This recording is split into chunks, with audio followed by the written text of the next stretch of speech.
Good morning, everybody. Oh, there we go. Good morning, everybody. Thank you for joining this morning. Welcome to all those who are looking to apply for the SACC grant for this funding year and for those who have previously had it in the past. We have a lot of new information this year. So there may be a lot of questions, but just like Elizabeth shared, if you can type your questions into the Q&A, that'd be great, and we will do our best to answer them at the end. Shannon Martian is also on the live with us this morning, and anything that I can't answer, she absolutely will be able to answer if it's something we can answer, I guess. But so just be assured that if you put something in there, we will address it near the end. Also, I won't be able to see the Q&A once we start and I start going through everything. So it will be in there and we will take a look at it depending on our capacity when we're done. And Shannon, you can hop off mute. Also, I think at the end last year, anything we didn't get to or if something needed specific answers, we were able to address that, correct? Absolutely. Okay, great. So, okay, well, we don't want to hold anything up. We're going to go ahead and get started. I'm going to go off camera so you can see everything properly, and we will go ahead and get started here.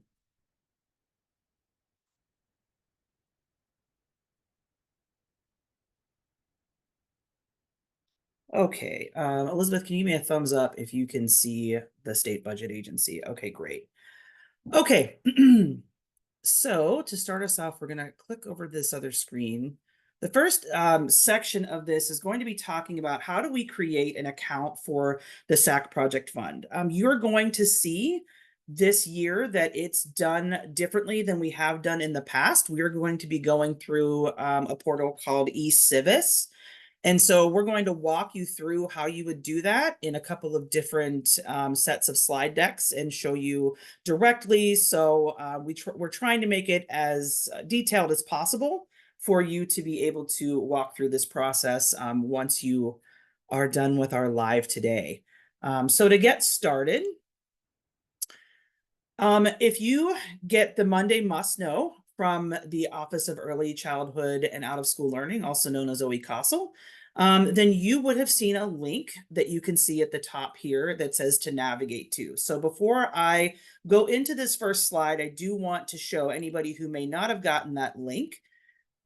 You should be seeing a web page right now that says the Indiana State Budget Agency. So this is going to be the new way to access the grant opportunity.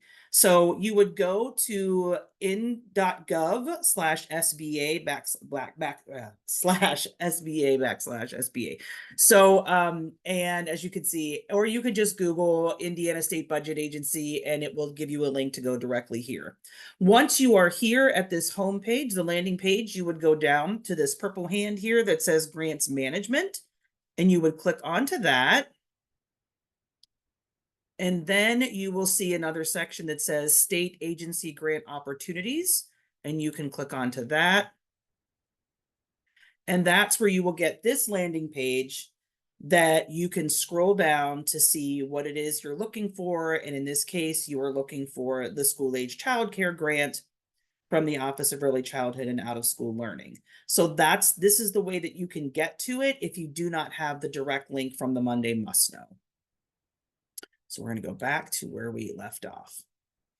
Okay, so here you can see that you would navigate to this website. If you have the direct link or the way that I just showed you, you can get to the actual school-age childcare project area. And then what you would do is you would just click on school-age childcare, also known as SACC, and you'll hear me reference it as the SACC grant throughout this webinar this morning. So you would click onto that. Then you're going to click eligibility, which is down here. Unfortunately, our circle moved for some reason. So it's actually down here. And you want to ensure that your program meets the eligibility standards.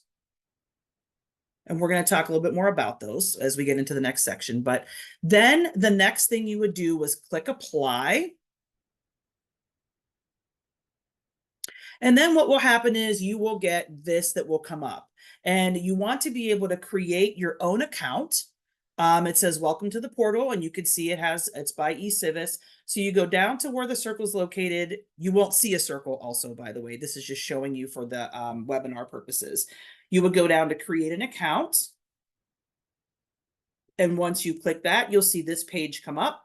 And then you want to enter your information into the fields, first name, last name, what your email address is, which will also be your portal username, and then pick your password and click sign up. So as you can see, our friend Patrick Mullins pre-filled this in to show you what that would look like. Then click sign up. And then you're going to get an email after the creation. So the email will go to whatever email you had it sent to. And then this will be the screen whenever you click the sign up. It'll tell you that you've successfully created your account. And then it will have you click go back to login. So you'll need to click that.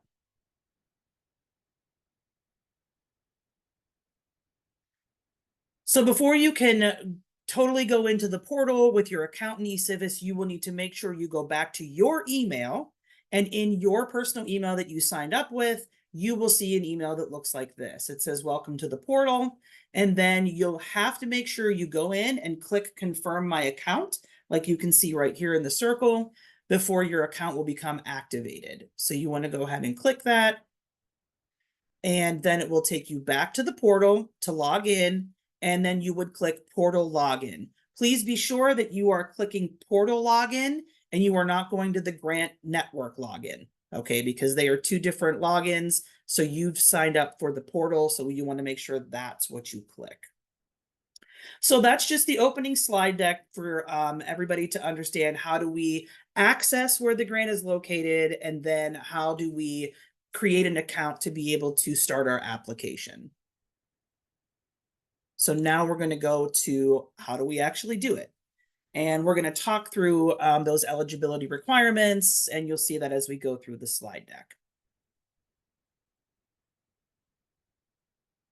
Okay, so just like we had to navigate to that in the first page to create our account, we would navigate back to that opening screen. And again, like I mentioned when we first looked for it, if you don't have that direct link, all you would need to do is go back to the state budget agency, grant opportunities, and then state grant opportunities, and scroll down and find the SACC grant opportunity. So here's that same landing page. And once you click on it, these are the things you're going to see. You'll see the overview, the eligibility, the financial, the contact, and the files. And then make sure that you have the correct title for what you are applying for. As you can see, our application start date started on Monday, and it will end on April 18th, 2025. So just about 30 days. So once you get here and you've already logged in, you can go ahead and click apply to start your application. And then this is the page that you will see. Obviously, we have Patrick, who was so wonderful to do this slide deck for us. So you're going to see his name up there, but that would be your name. So you can always double check, make sure your name's up there. And then the new tab will appear. You want to click create new application. And then you want to click credentials again to access your application. So you will need to click the login with your credentials. And I know this might seem repetitive, but we are telling you these will be the steps. So don't be surprised when it asks you to do it again, which here we are again. It says, please confirm your account before applying. And our circle moved for some reason, but it would be over, remember, the portal login. So you would click the portal login. And then click the email field and enter your email and your password that you created to access the portal. Once it's in there, you can go ahead and click login. And here you have your application to start the grant. So as you can see, it says there's action required. Please click the open button. So that's what you would do. And then it starts to take you through the application process. So you want to select the individual type option when it says applicant type. Select if you are applying for a program or as an individual. And you would click that right there. Next, you want to click the address field. So enter your address, city, county, state, and zip code.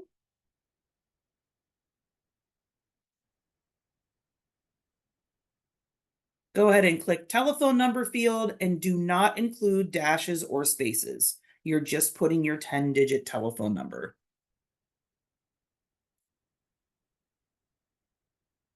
Next, it's going to talk a bit about the program information. So you want to put your program name, enter that, the legal name for your program. So if your program is, for example, Safe Harbor after school program, that's what you would put in for your program name. If your program name is Valparaiso YMCA, then that's what you would put in for your program name. Whatever the legal name is for your program. Next, you need to select your program type. And most options will require a taxpayer identification number, and some will require another explanation. So as you can see here, you pick your program type, and there'll be a drop-down menu, and it says to pick what best defines the program. And if it's not represented in the drop-down list, then select other and enter the type of program you have in the box. Next, you can see your tax identification number. And then finally, it says, select if you have a unique entity ID or a UEI. And if you do not, you can go to the link to acquire one. And you can see that the link is listed below this question.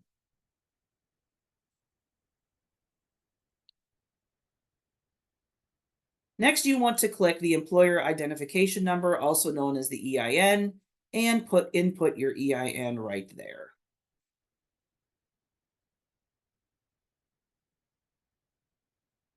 Then they will ask you, does this program have an additional federal or state identifier? Select the yes option, and then that's where you want to input your license or registration number in the number section.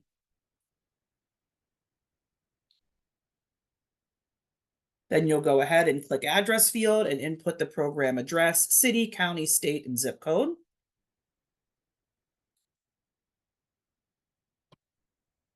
Also, you need to make sure you denote if you are the authorized representative for the program. And if you are not, then you need to make sure you enter their information. The next question will ask if you are the business or the finance contact for the program. If you are not, make sure you enter their information. Because these people, there's a chance that they may be two different people. You may be the director of the program, but you may not be the business contact for the program. So please make sure you're entering the right people and right information for these positions. The next question asks, denote if you are the lead grant administrator for the program. And if not, you can go ahead and enter their information.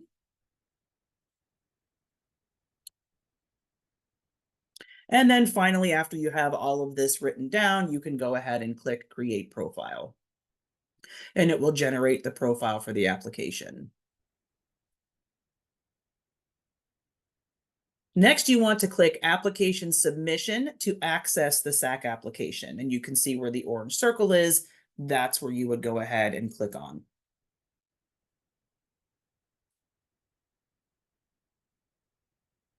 So then you would need to click Open once it opens up the application.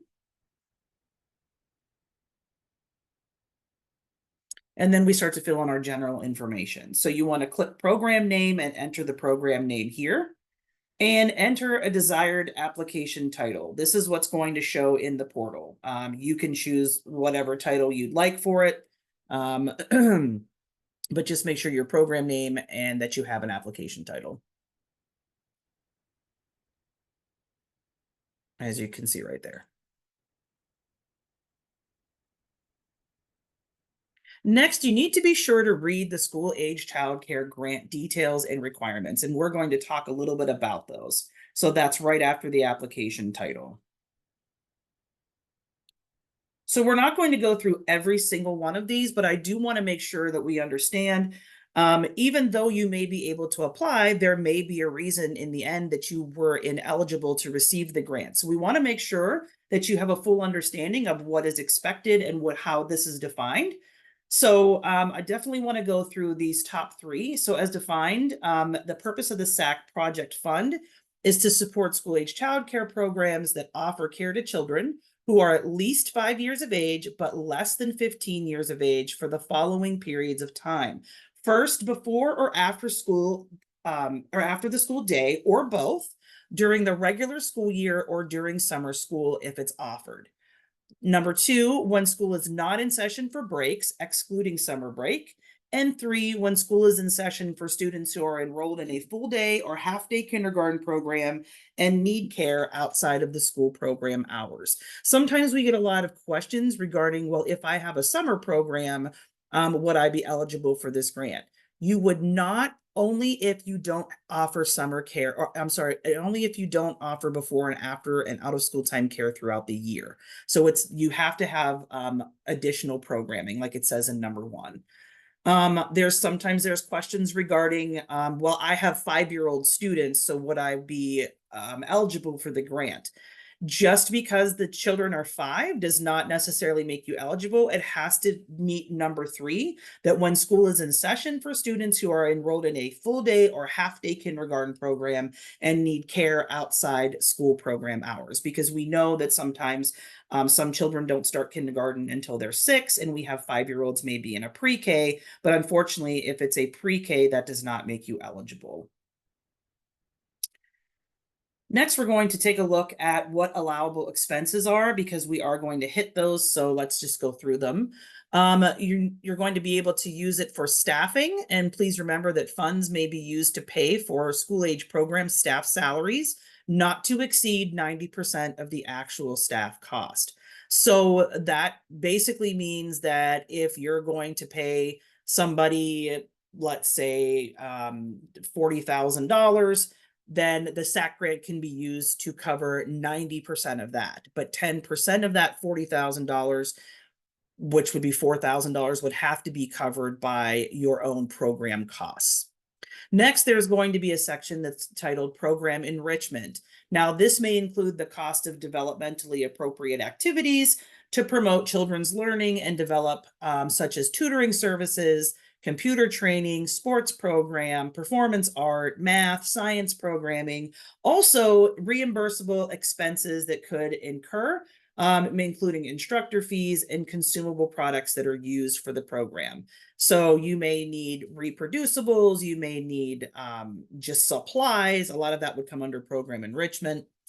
For equipment, funds may be used to purchase developmentally appropriate equipment for children between the ages of 5 and 15, and this is also very important. We want to make sure that grant funds are being used appropriately, so we want to make sure that the equipment is meeting the criteria of developmentally appropriate. So a single equipment purchase reimbursement may not exceed $499. The reason that we say that is because if you are going to keep that piece of equipment, it has to be under $500. If the piece of equipment exceeds $500, then at the end of the grant, that equipment would be taken back. So please keep in mind that it needs to stay at $499 or less. And grantees must keep an inventory, including depreciation schedule, on all equipment purchased with federal or state funds.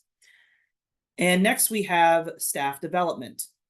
Funds may be used to provide the required 12 hours of in-service professional development. At least 50% of these training hours must be obtained from an outside source. And professional development must be related to providing services for children aged 5 through 15 and their families. And travel expenses claimed cannot exceed 38 cents per mile, and no out-of-state travel will be reimbursed. Always very important to read what these 4 categories look like, especially when you're starting your budget, and we'll get to that eventually. Also to note, grant funds, they may not be used for the following. You cannot use grant funds for direct service delivery, including payment of tuition for kids enrolled in the program, care provided during the hours that a child attends elementary or secondary school, care provided on weekends and summer vacation, Care provided between the hours of 7 p.m. and 6 a.m. Monday through Friday. Care provided for children under the age of 5. Transportation from the child's school to the care site or from the care site to the child's school. This one in particular tends to be a question we get asked a lot about. Can this money be used so that we can make sure we can bus kids from one section, from the school to the center? And the answer is no, the transportation cannot, the money cannot come out of this and be reimbursed for this particular issue. Drug testing, criminal history checks, first aid training, CPR, or TB tests. It cannot be used for goods or services that have received funding through other state, federal, and philanthropic grant opportunities. And finally, any other item that is just deemed ineligible by the state. Excuse me. Something very important to note, sometimes there's a little bit of confusion around the claims process. So this grant is not a lump sum grant. If you receive the grant and you are awarded, you will not get a lump sum of, let's say, $40,000. This is a reimbursement grant. So you would submit one or more monthly claims for reimbursement based on your operating costs during the school year. And that's how you would do your claims. And that's talked a little bit more closer to the end. And finally, to look at a few more things, which would be scoring, because a lot of people want to know, well, how do I know, or why didn't I get the grant? So there's technical proposal scoring. So the proposal score will be based on the plan for requested grant funds submitted as part of the application with a maximum of 85 points available. So there'll be 85 points total. This is why we want to encourage you that in the sections, when we'll talk about a little bit about the budget and how the funds would be allocated, we need you to be as, I would be as detailed as possible as what you would like to do. So maybe think about how you would like to answer that section. And again, we'll go through that when we get to that section. Priority criteria. So each priority criteria is worth 5 points for a total of 15 possible priority points. So these priority points are given if at least of the proposed sites of operation meets the criteria below. So operating as a school-based or a nonprofit program at a school site, serving over 75% of families that are eligible for CCDF, or operating in a rural area. So you have a possible of 5 points for each of these. Okay, yeah, I'm sorry, that was a lot of information, but we just want to make sure that we are giving you the clearest picture possible. And hopefully we can answer some of the questions you may have already had by walking through this together. Okay, so let's talk a little bit about these eligibility requirements. So first of all, the program must be a public school corporation established by Indiana law or a nonprofit organization that is exempt from federal income taxation under Section 501c3 of the Internal Revenue Code. A lot of times we do get questions, oh, but I'm a 501c3, but you also need to have some of these other elements. So number 2, the before and after school program, not just the preschool program, must be active, licensed or regulated by OECASL and compliant with any required IDOE regulations. So remember, if you are a preschool that takes 5-year-olds, that does not make you eligible for getting this grant awarded. Remember, we need to make sure that those 5-year-olds are enrolled in kindergarten because this is a school age childcare grant serving kindergarten age 5 through age 15. The program must be in good standing, which means the program is not in repayment status and does not have a negative action against the program license or registration. And the last one, the program must have provided extracurricular activities or services to children continuously for at least 1 year before the date of the application for this grant. So the grant cannot be awarded to any program that is just looking to start up, because we absolutely have had those questions. Oh, I'd love to open a school age program, which is awesome to hear. But unfortunately, unless the program has been continuously functioning for 1 year from before the date of the grant, you would not be applicable. You would not be eligible to fill out an application for this. But hey, you're not going to hear me say to not continue to get that school age program up and running, right? Because that's still a great thing for our school age kids. So after you've read everything and it says you want to click yes field if you meet the eligibility requirements. And if you do not, then just go ahead and stop your application. If you've read through and you realized, oh, you know what, I've gotten this far, but I actually haven't had my school age program running for a year, then you can just stop the application at that point because unfortunately you would not be eligible. But if you have met all the eligibility requirements, which would be fantastic, then you can go ahead and click yes. And if you notice the statement above, it says that I attest that I meet the above eligibility requirements. Remember, you're going to see several different what we call attestation agreements where you are going to click yes. So that means that when you are giving this information, you are saying that, yes, I am telling you that this information is true. And if you were to check on this information, you would find that it checks out and it's valid. So please make sure you understand that that attestation means that you are attesting or you are saying that this information is true.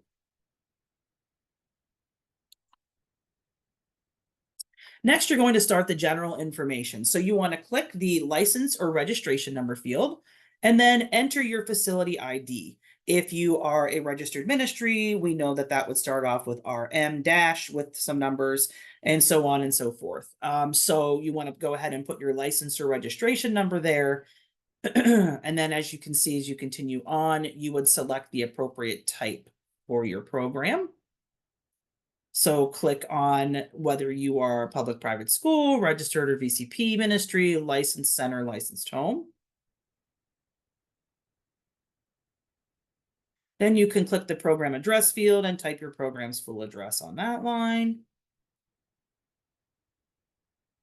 Select the correct option for how long your program has been operating. As you can see, we know that anything that is starred has to be answered, so you can click on that and answer that appropriately. Then it says to double click the name registered with the Secretary of State or the legal provider name field. Then you want to type the name as it appears on your license or your registration.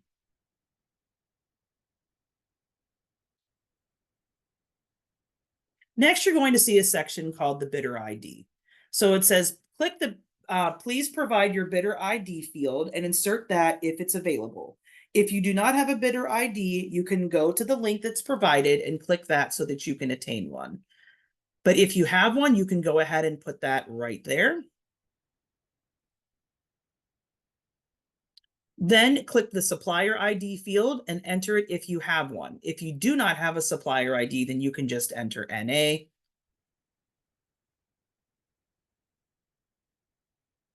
If you choose NA, then you are going to need to upload the following documents. You're going to need to upload your W-9 and the direct deposit form. So you can see here that they give you the opportunity to link in. You can select your file for the W-9 and upload it, and then select the direct deposit form and upload that as well.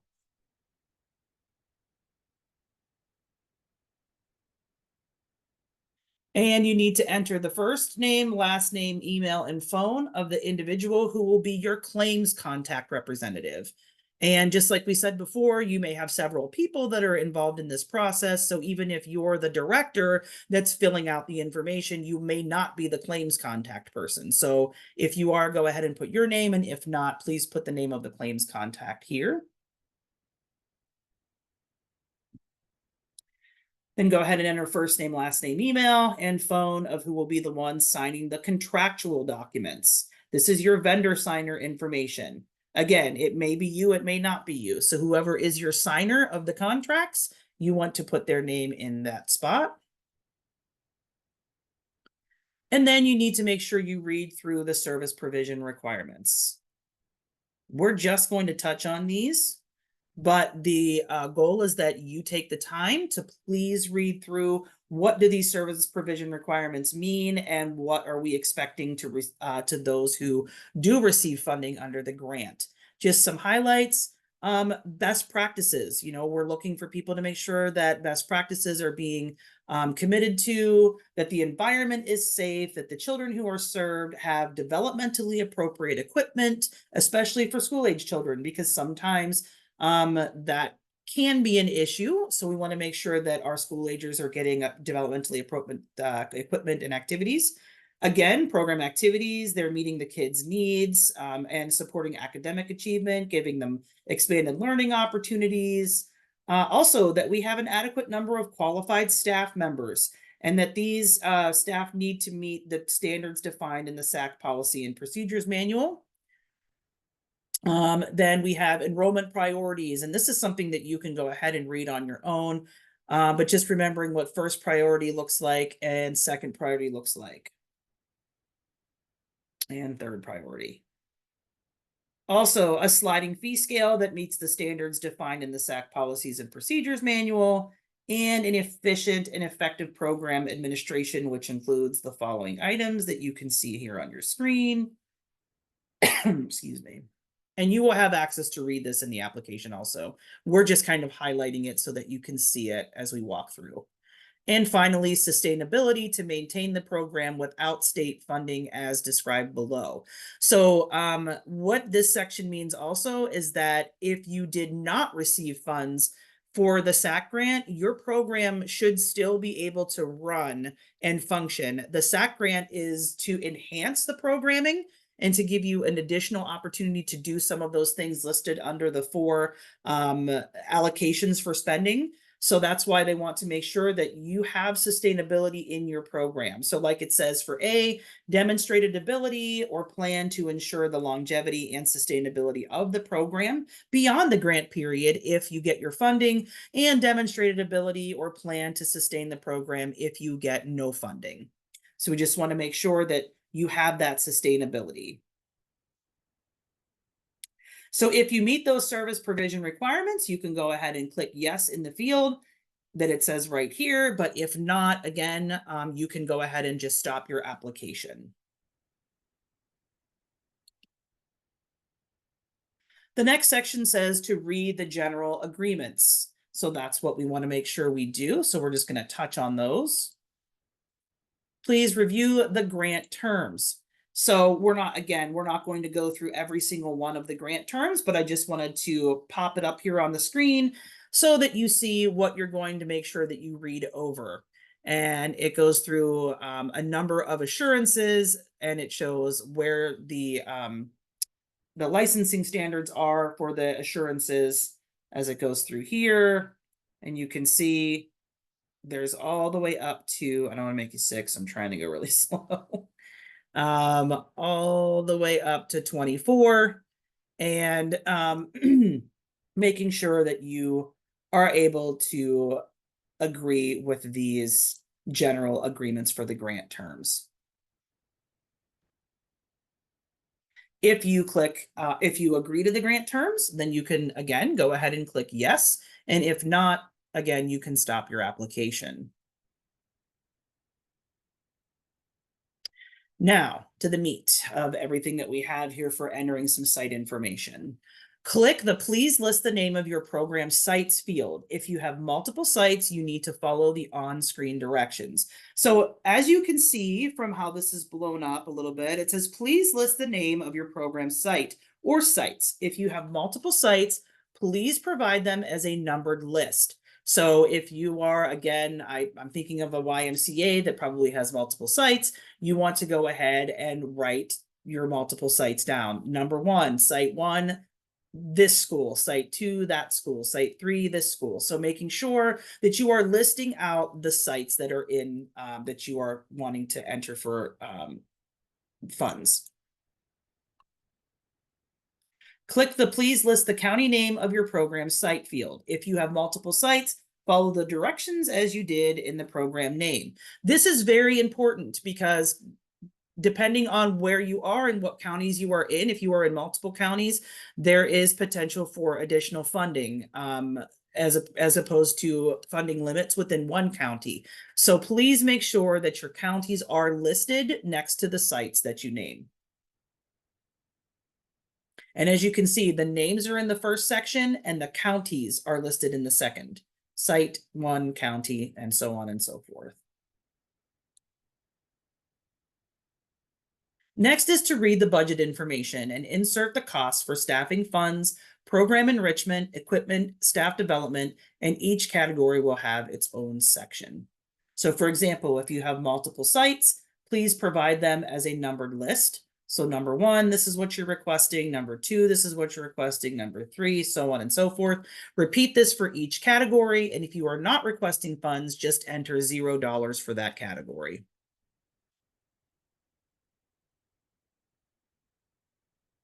So just to review, just the 4 places for allocation. Staffing, we talked through that. We talked again through program enrichment and what that looks like. Equipment, keeping it under $499 in order to actually keep that equipment. Excuse me. And staff development, again, looking at what those training hours look like, and where you need to be able to access them. Remember that travel expenses cannot exceed 38 cents per mile. Now, this section tends sometimes to feel a little bit confusing, so hopefully we'll be able to get rid of the confusion and have you understand really well so that you feel confident in this part. So then you're going to see an annual program's cost minus CCDF. Okay, so this says, please provide the projected total annual budget minus CCDF for the program that is applying. All funding requests under this grant must not exceed 90% of the total funding available for the program, not counting CCDF funds. So what does this mean? In other words, applicants are responsible for funding at least 10% of the program with funds outside of the SACC grant. And in order to calculate that amount, you want to enter your total annual budget minus CCDF vouchers. So if your annual budget, you have to spend $100,000 for your program, then you need to minus how much you get from the CCDF vouchers. To estimate the amount of CCDF funds to subtract, you can look at the amount of CCDF funding the program received in the previous year. So that will help you to kind of get a roundabout number. And the amount requested from this grant should be included in the total annual budget. So if you're requesting $20,000, if you're requesting the maximum of $40,000, then you need to make sure that you include that in your total annual budget. This sometimes is a section that can trip people up, which is understandable. So if you have additional questions on that, we're happy to help you understand that. So then you want to click, please enter the projected total annual budget minus CCDF for your program below. And you will go ahead and enter your projected budget, again, minus that CCDF cost. So again, you may need to look at your previous years of CCDF income to determine what this number is. So you will put it right here where that orange circle is. Next, you want to read the plan for requested grant funding section, which you can see right there. Then you need to complete the plan for request grant funding section. You want to detail how you plan to use the funds requested in the above sections. There is a 1,000 word count for the first prompt and an 800 word count for the next 3. So as you can see, they want you to identify the funding area in your program that it's requesting funds for and describe in detail. So for example, if you say that you would like to request funds for equipment, be as detailed as you possibly can. That's also going to help your scoring because as you can see, the section's worth 45 points, which is over half of what the whole entire application is worth for 85. So please make sure you're taking your time, you're thinking through. I would even encourage you to try to answer some of these questions prior to going into the grant. And this way you have a nice breakdown of what all of those will look like. The more detailed you are of how specific you're going to be with those funds, the better chance you have for a higher score. Because we absolutely are excited to be able to see the wonderful ways that you want to help our school-age kids with these funds. Then you need to click the appropriate response for the priority criteria questions relating to the county served, operating at a school site, and CCDF eligibility. So the first one will ask you, do you operate in one of the following rural areas? And it has them listed, and you can click if yes is your answer to that, or no. Then you want to read the financial and performance agreements that are next. And we're just going to, again, kind of glance through them. but we want to at least talk about these top two. So awarded applicants shall meet the following performance measures associated with the grant.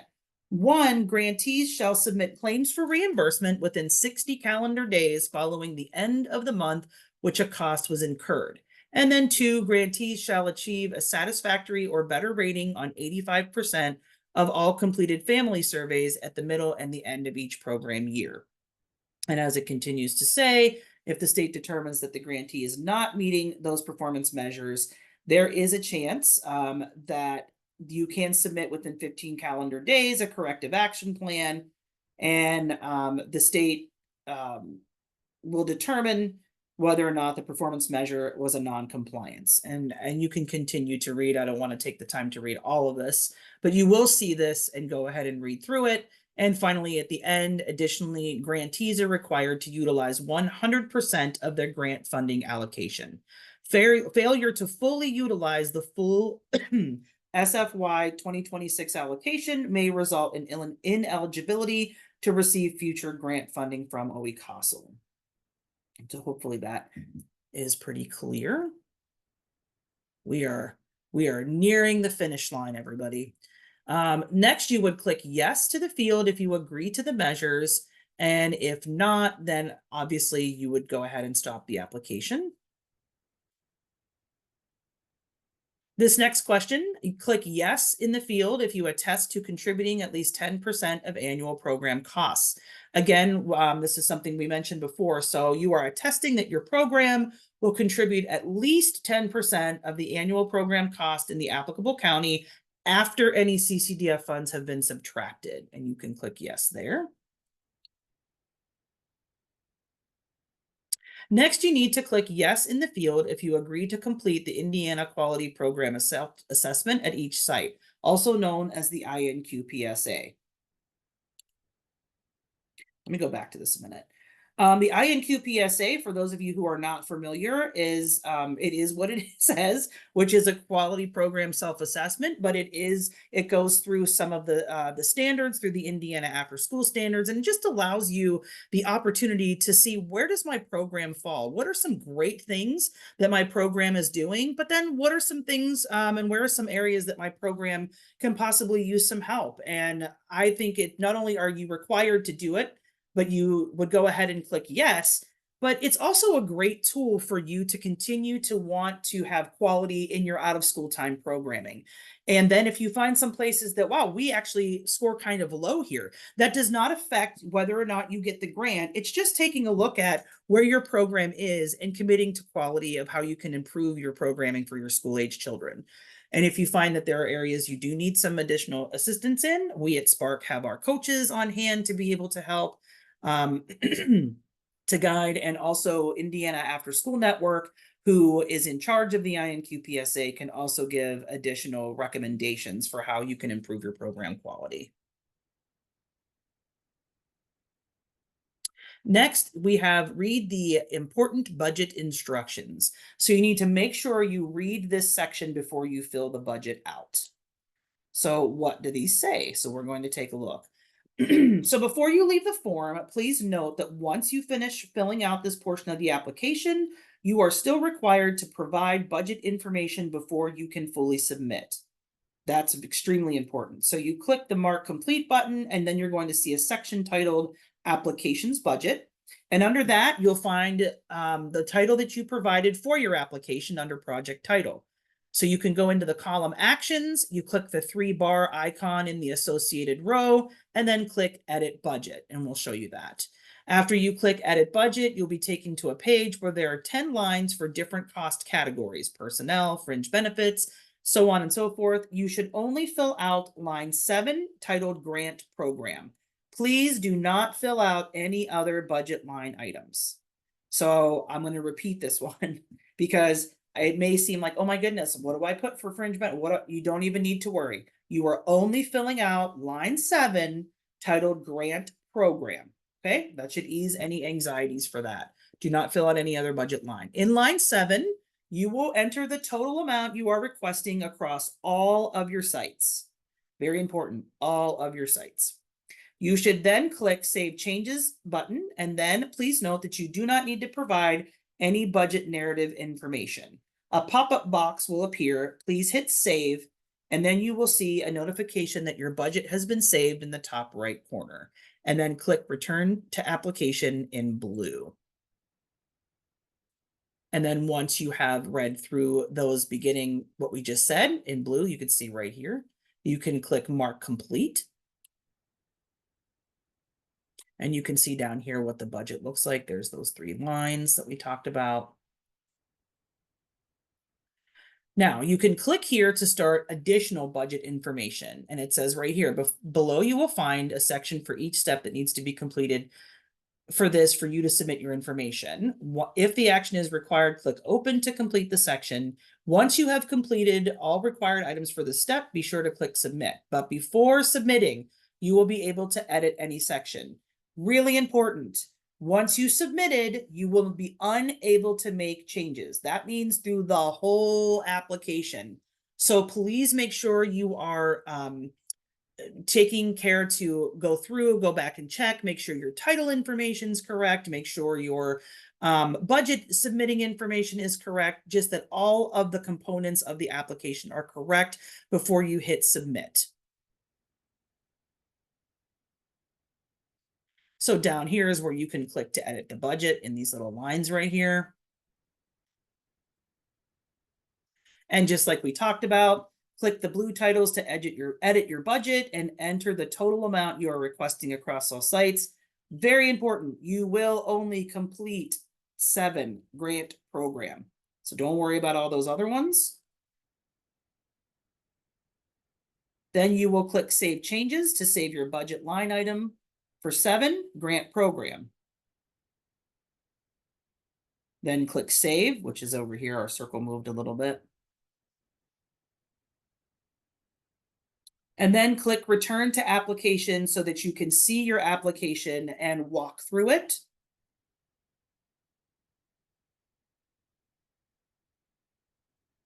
And then once you go back to your application, after adding your budget information, a green Submit button will appear. Once you click that, you cannot make edits to your application or to your budget.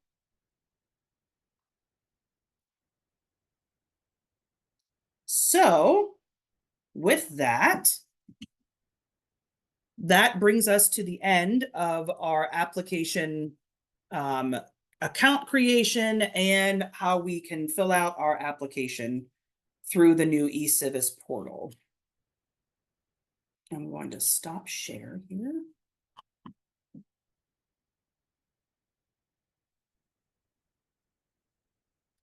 So hopefully today, by us walking through each of those steps, showing the very beginning of where we start at the state budget agency, how we access the grant opportunity, and then how we create our account in eCivis, go back to our email, make sure we confirm it so that you can go back and start your application. Hopefully everything was nice and clear and concise today. As to Shannon, is there anything additional you would like to add? There were a lot of questions just around that nonprofit school corp question, the requirement. So I just wanted to hit that live. So you do have to be listed as either a school corp or a nonprofit. So a for-profit center, a center that operates within a school, those kind of things do not count. It is whatever is listed on your license that grantee has to match who is on the license. So just wanted to hit that again because we get a lot of those questions. We had some questions about when you would find out if the grants were approved. That will probably be June before we see that. The grants are effective as of July 1st, but do have to go through kind of a multi-step process. They're usually not available right at the beginning of the school year. They're usually available a few months in. So just keep that in mind. It is based on reimbursements for funds that you've already spent. So it's not going to be anything that you get up front. It will be you running your program and then applying for those monthly claims once everything gets finalized on the grant. So just wanted to point that out too. And then there were quite a few questions on the max amount, and that is $40,000 per county. So if you run, 10 sites within a county and you want to apply for all 10 of those sites, it's a maximum of 40,000 across all of those. So you can choose, to do just 4,000 at each of the 10 sites, or you can choose to, only apply for two or three of those sites and divide that 40,000. So however you're going to do that, but keep in mind, it is that 40,000 max per county. Now, if you run a site in two different counties, then you could apply as one grantee for two different sites and get 40,000 for each if they're in different counties. So just wanted to point that out. Okay, awesome. If there's not anything else that's on there, I've not been in charge of the Q&A due to leading the live walkthrough. Is there anything additional, Shannon, that needs to be covered before we close? I'm still answering a few questions if you want to just hang out for just a Yeah, minute. we can absolutely do that. Um, yeah, let's give it just a few because we still have a few open questions out there. Yes, and we Um, still have time. We can walk through anything that we need to.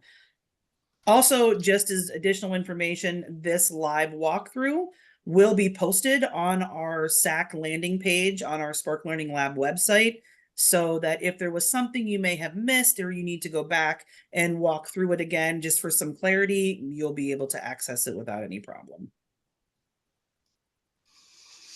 I am going to hit one more thing live because I think it's important. Just came in, Absolutely. Kathleen, to your question.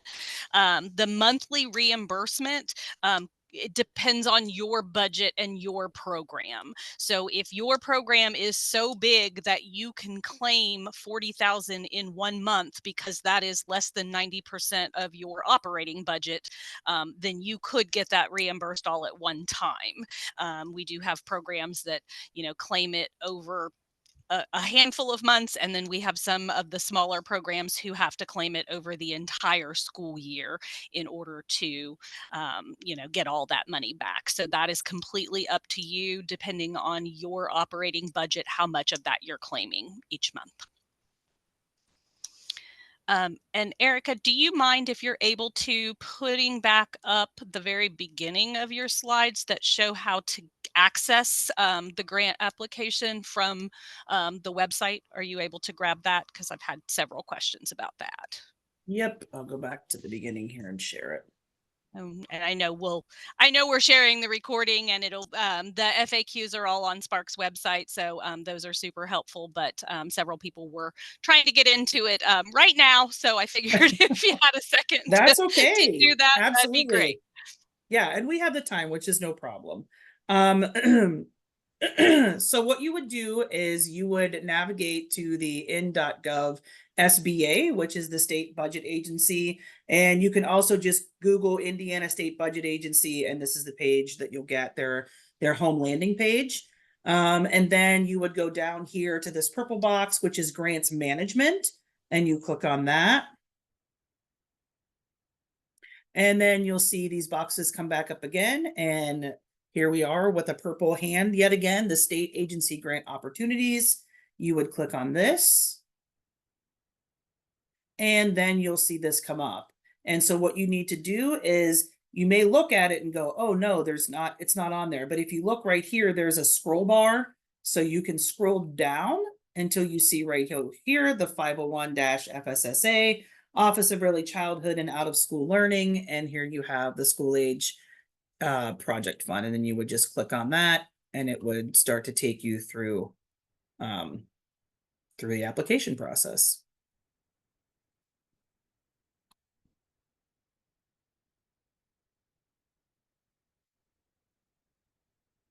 Perfect. Thank you, Erica. Absolutely. I did see a couple of people had asked also if the Q&A was available after the live is ended. I'm not really sure how that works. I'm not sure if they have access to see all the questions that were asked in the Q&A, but it is still being recorded, so anything that we answered live, they will be able to see or Okay, hear. good. Perfect. And we also will have an FAQ. We have 3 FAQ documents that are listed on the site. Like last year, it was a click and you would scroll down, it would take you down to an answer. So this year, we have broken it down into 3 separate PDFs, but we do have buttons. So you can click on the button and it will take you there so that you can answer each section, kind of how do I apply? Am I eligible? What is the process? And then finally, post grant award, how that works. You probably won't need that third PDF unless you get an award and for a little while anyway. I'm gonna put in here.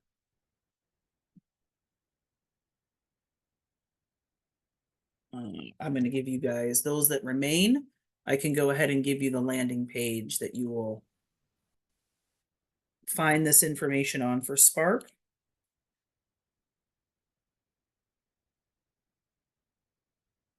Um, how do I put that in? Would it go in a Q&A or how would it go so people can access that? Or can they? What are you trying to post, Erica? I'm sorry. I was gonna post the SACC landing page for Spark, but we may not be able to do it in this format. Um, I think you can do it in the chat, and they should be able to access it from there. Not Q&A, in chat. It says just hosts and panelists, but Erica, I think if you send it to me, I might be able to. okay. Let me Did you see if I see can, it? yep, let me see if I can send it to everyone. Okay, perfect. Thanks, Elizabeth. Another question that we had was, do you have to be accepting CCDF? And the question or the answer to that is no. If you are a licensed and or regulated program that is able to accept CCDF, then you would qualify. So even if you do not currently have any CCDF children, you would still qualify as long as you have been running that school age program for 1 year. So Erica mentioned that earlier. You cannot use this as startup funds. So you can't say that you want to start a school age program and you're going to use the funding for that. It has to be a program that you've already been running for a year. These would just be funds to help support the work that you are already doing.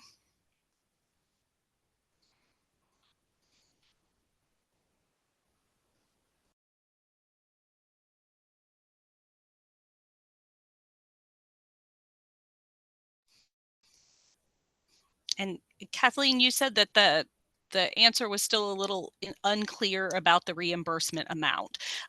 So if you have a program that spent $100,000 on staffing and all of those things in a single month, you can claim up to 90% of that.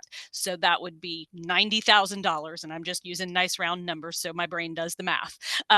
So you could claim that entire 40,000 if you spent 90,000. If you only spent 10,000 that month, then you can claim up to 9,000 of that. So, then you would do that each month. So it all depends on what your budget is, what you have already spent for that month, because you spend for an entire calendar month and then you turn in a reimbursement for that full calendar month. So hopefully that helps explain it a little better, throwing in some numbers there.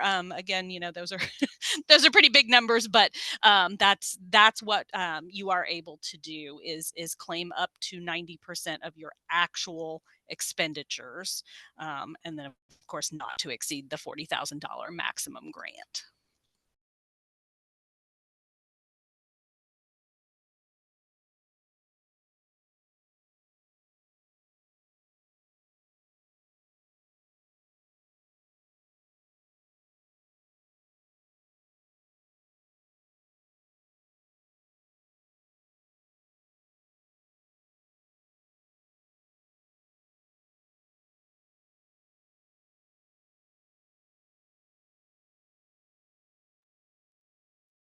Shannon, can you answer the one that came in? Brenda had said that is 90% of the total grant expenses, but that includes 90% of the 90% we can spend on staffing. I'm not sure how to answer that.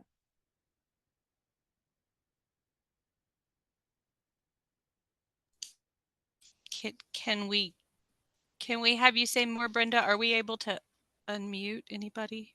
I don't know if that's an option or if we can just have you say more. I think what you're asking is you can claim up to 90% of any of the other three expenditure categories, but you can only claim basically up to 80% of your staffing costs. So I think that's what you're saying, maybe 90% of the 90%. Trying to do a little math here. But when you do your claims, that is already laid out in a spreadsheet for you. The formulas are already built into those, so you actually just put in what your total expenditures are, and then it will tell you of that amount what you can claim. So that might help.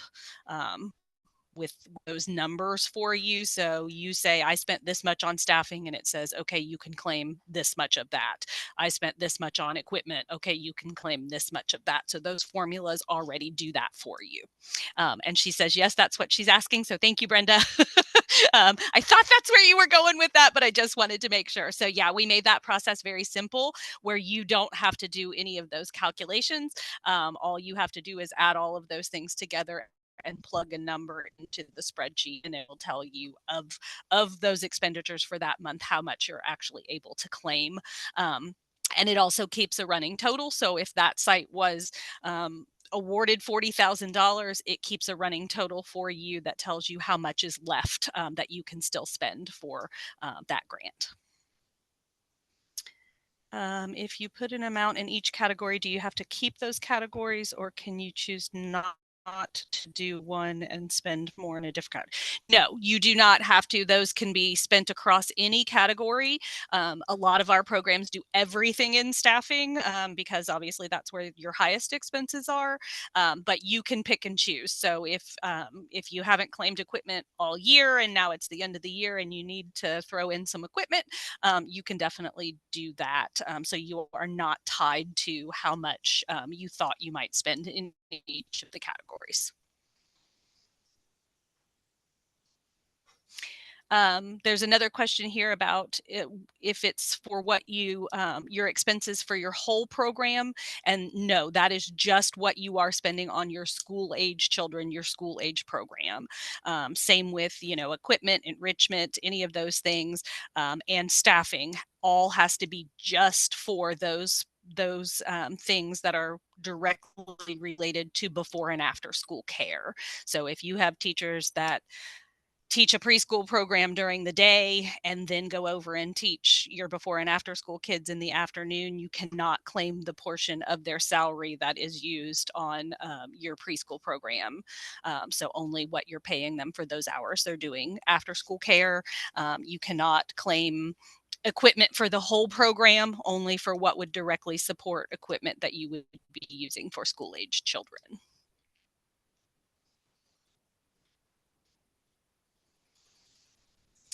I'm sorry if I butcher this name, but I'm going to say Riasia has a question about a repayment. If you're still on, can you say more about that? Because I'm not sure what you're asking there.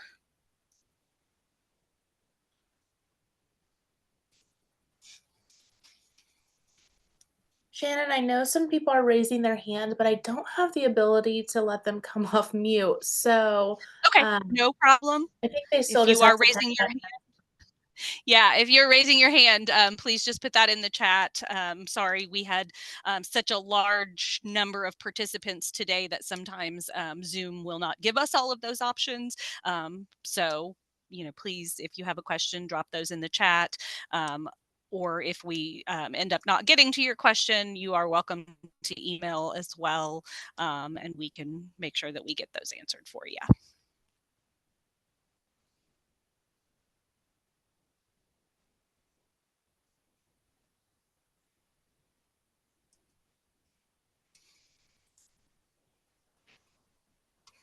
Someone asked about because you don't have to turn in any of your receipts or things like that with your grant information, would somebody be out on site to take care of that? And to answer that question, that is done through our audit process. So if auditors have a question about those things, then they would come on site. So do make sure that you are keeping all of your receipts, that you're doing all of the things that you need to do to fulfill that grant. But we do not require you to upload pictures or turn in those receipts on a monthly basis. Is it possible to use the equipment budget for daycare supplies? If it is directly related to your school agers, that would actually be an enrichment cost. So if you're talking about like art supplies, things like that, those would not be equipment, those would be enrichment. Shannon, I did find a way to allow people to come off mute. So if anyone has, if anyone has a really in-depth question, it's not available for you to type in the Q&A, please just raise your hand and I will allow you the opportunity to come off mute.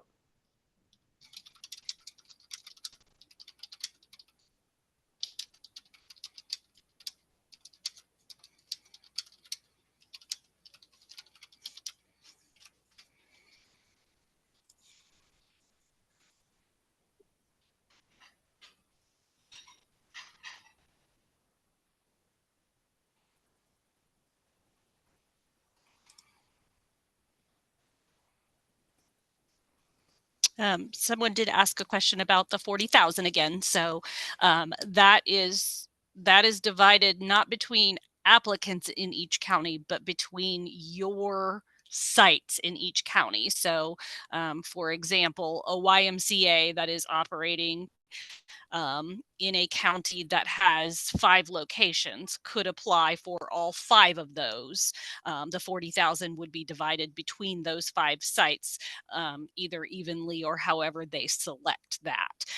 Now, if we have more than one grantee in each site, they can each get up to that 40,000, but each of their sites would only get that 40,000 max divided between them. So sorry for confusion there. If you didn't understand that, we're not saying just for each county. We're just saying if you operate programs within that county, you can't get 40,000 each. And I do see a hand up there. Yes. Pardon me if I'm mispronouncing this name, but Riashia, if you want to be able to, you should be able to come off mute and ask your question at this time. Hello. Perfect. Hello. Okay. Hi. Okay, my question was, we currently have a before and after care program. We had 3 children who had left over the summer, and we reported them. We reported them that they were no longer in our before and after care program. But somehow the CCDF still added them on each week as a still being a part of our program. So we Gotcha. had Okay. recently got an email from our program director saying that we were paid a certain amount of money for the children, and she said that we had made a request to get them off, but somehow they weren't off, so we had to pay the money back that we were given. So we're in process of paying the money back that they gave to us, but they know that we have emails saying that we were off our care. So we did our part in reporting each week that they were off our care, but they just didn't take them off in time. Yes, you would still qualify. So when they're Okay. talking about not being good standing with licensing, so if you have issues with licensing and you're not in good standing there, then you would not qualify. Like we're saying, like licensing, what you mean by that? Like as far as like our license not current right now, or if you had a non-compliance or a corrective action plan or any of those things. Oh, okay. Okay. Okay. That makes sense. Good question. Thank you.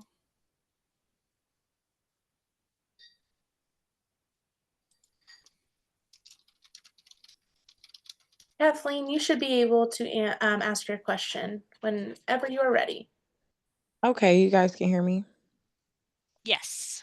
Okay, this is actually Janessa on Prosperity Enrichment's behalf. So we missed the very first part of the grant introduction conversation that you guys had. I've been here for a majority of it though, but when we're talking about that this is like a reimbursement of things and that there are certain allowable expenses and then certain unallowable ones. Mhm. When we go in to do our proposal of, this is what we'd like to use the aid for, um since it's like this ongoing thing that each month we'd be getting reimbursed for different, things that we would be doing and offering the kids, what do we Uh-huh. put in that original narrative? So you would need to decide in that narrative, like what your plan is for the school year for that. So, we plan to use 5,000 of it to purchase new equipment for our playground. We plan to use, this much of it for this purpose, just to give us an idea of where those funds are going to be spent. Sometimes it'll say, 50% of it's going to be used for staffing, those types of things. So just be specific on what you plan to do with that. We've seen, to purchase computers, to bring tutors in, to bring in a program to teach kids whatever, and it's going to cost X amount of dollars. So in that narrative, you just want to break down all of those things, so the evaluators will know where those funds are going to go. Does that make sense? Yes. And then as you were stating, it's max 40K each month. No, it's for the entire school year. I see. I see. So over the course of a 1 year period. Yeah, it's from July through May. So it's that school year. It does not cover anything for summer care. So it would not cover those summer months. It starts July 1 and it ends at the end of your school year. Okay, so I have a better conceptualization. So you were saying the total amount is 40K, and then we are actually spending our own funds and we can be reimbursed throughout the course of the entire school year up to the amount of 40K. That's correct. That makes better Yeah. sense. Okay, I'm tracking. Yeah, Understood. because just remember, this should be a program you're already running, already paying for out of pocket, and these funds would just help to support or enrich that program that you're already running. Right. And you are saying that, say, if we're already covering different enrichment things or guest teachers and different stuff like that, that say if we were to just use it for helping to offset staffing costs, that's also an allowable expense. Absolutely. Is it like, as far as what is considered more favorable in the sense of receiving the grant, if we were to document some of the enriching activities that we do with the kids and just need supplies and stuff for, or like, is that more favorably looked upon in comparison to a expense that we know for sure we're going to have when it comes to our teachers and just covering that? Or is it both kind of looked at similarly? It just depends on what you need those funds for. We know that majority of it is going to be spent in staffing because that's obviously where the highest costs are in programs. So there's not like a preferential treatment in evaluating given to those things. But we would obviously look at what that narrative says those funds are going to go towards. Understood. That makes sense. Okay. And are there certain things? I saw that there was a part that said like there are 3 types of things that could make your program get extra points in regards to if they're Mhm. serving rural communities or 75% or more CCDF and one other qualification. Are there other types of things that could positively set somebody's application apart or elevate it in its priority in being accepted?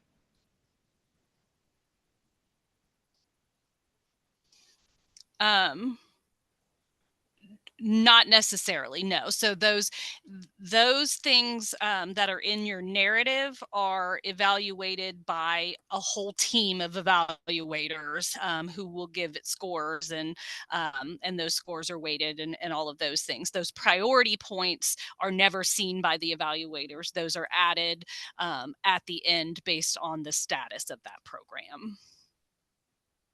Understood. Thank you so much. You're welcome. All right, I know we've got about 10 minutes left and I've got a few more hands raised, so let me allow Angela Bradley. I'm going to allow you to talk and ask your question.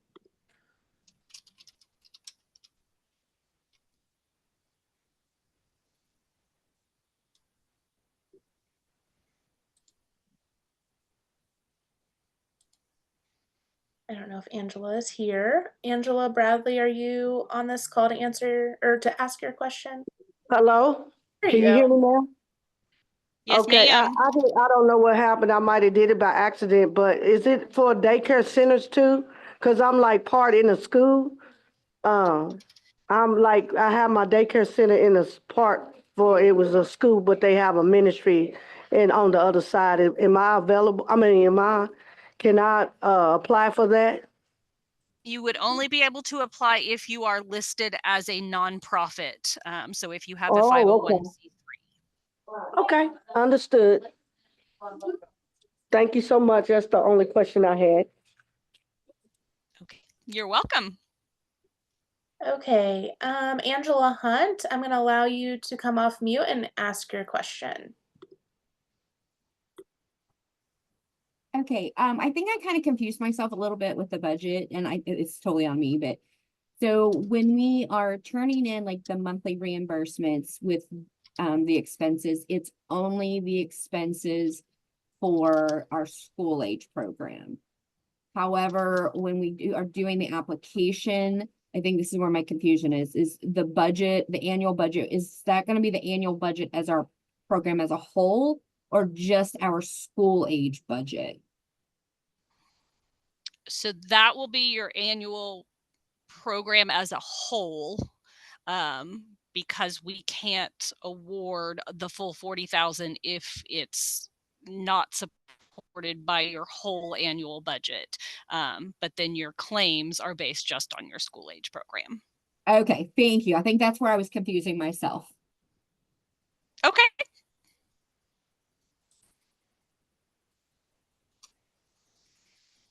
Okay, I think one more hand raised to Heather Winstead. I'm going to allow you to talk and ask your question. Okay, I just had a quick 2-part question. It's more on the eligibility.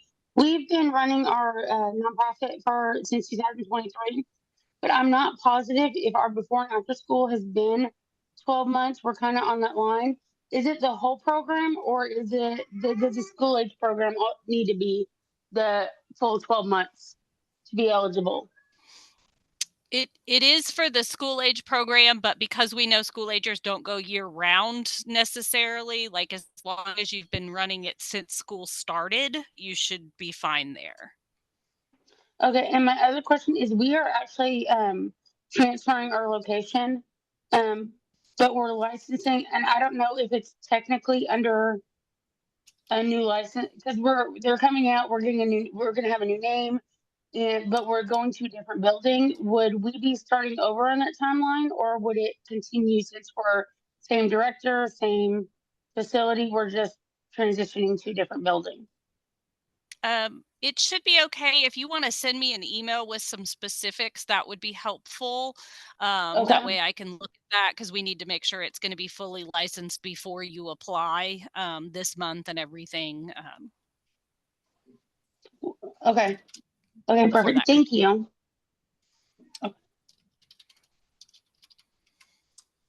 Okay, see one more hand being raised. Thayer Williamson, I'm going to allow you to talk and ask your question at this time.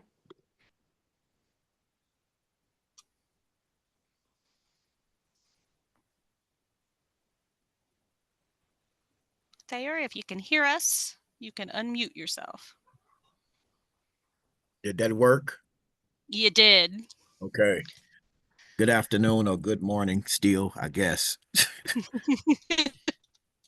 I have a registered ministry and my question is, in filling out for the grant, it was saying, so am I putting program name as the church's name or am I or is that the same as the doing business as?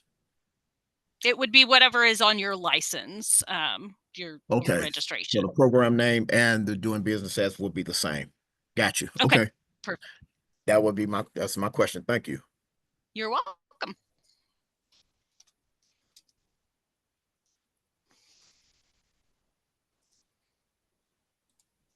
I don't see any more hands being raised at this time.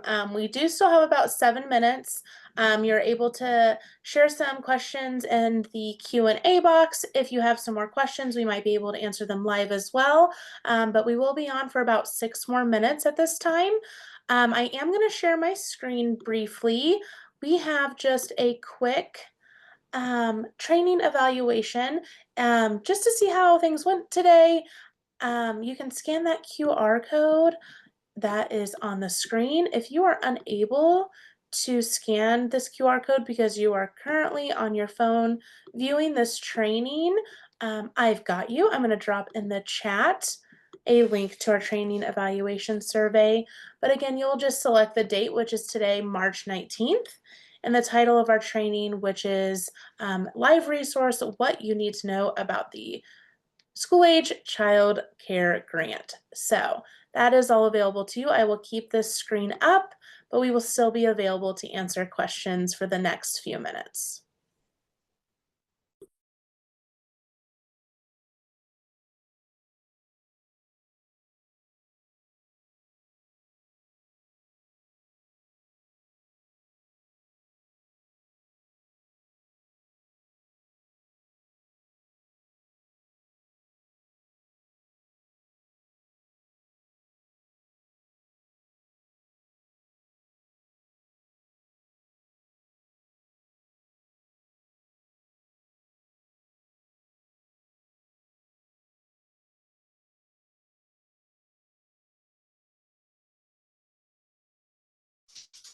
If anybody is on and you are not getting the Monday Must Know that Erica had mentioned earlier, if you can, if you want to make sure that you're getting that, reach out to us as well. That is an electronic newsletter, comes out every Monday, has all of the information coming up for OE COSL. So any big program things, legislative things, grant information, Spark trainings, all of those things are all listed in that Monday Must Know. Just comes out once a week, but it's got lots of handy information in just a quick snapshot. And then if you need to, get more information on it, it'll have information to get that. So if you're not getting that Monday Must Know, please make sure you sign up for that.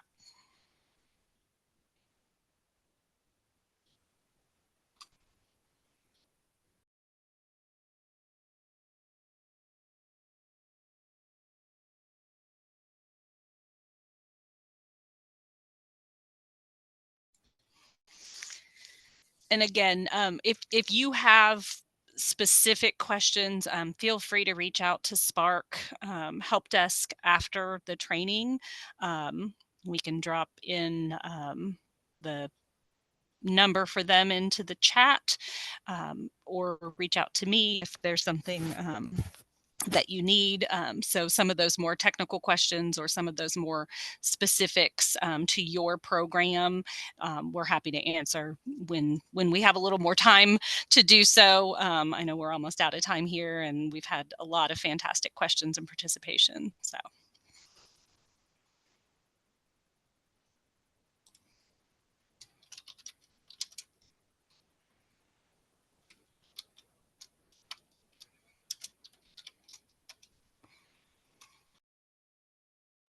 I did drop the number to the Spark Help Desk as well as started in the chat. That number is 1-800-299-1627. If you have any other questions, if we ran out of time during this live webinar today, please reach out to our wonderful, wonderful help desk coaches, and they will be able to get you a question right away, or an answer to your question right away. Yes, and thank you to everybody who's even remained on. We had a ton of participants today, which was great. Very excited that we had so many people jump on the live webinar. Great questions. And again, thank you for just being a part of our live walkthrough today.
As we wrap up the final minute of our time together, in the survey, you should see when you do that drop-down menu, it starts with live resource.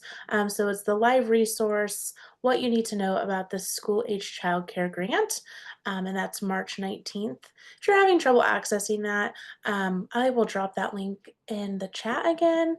But again, as we wrap up today, we want to thank you all for your time, all of your wonderful questions. I know we had amazing panelists that were able to walk through all those questions with us this morning. So again, this resource will be shared on our site at Spark Learning Lab, housed with all information along with our FAQs for the school age childcare grant. So again, thank you for your participation, and we hope to see you in another professional development opportunity with Spark here soon. Thank you, everyone.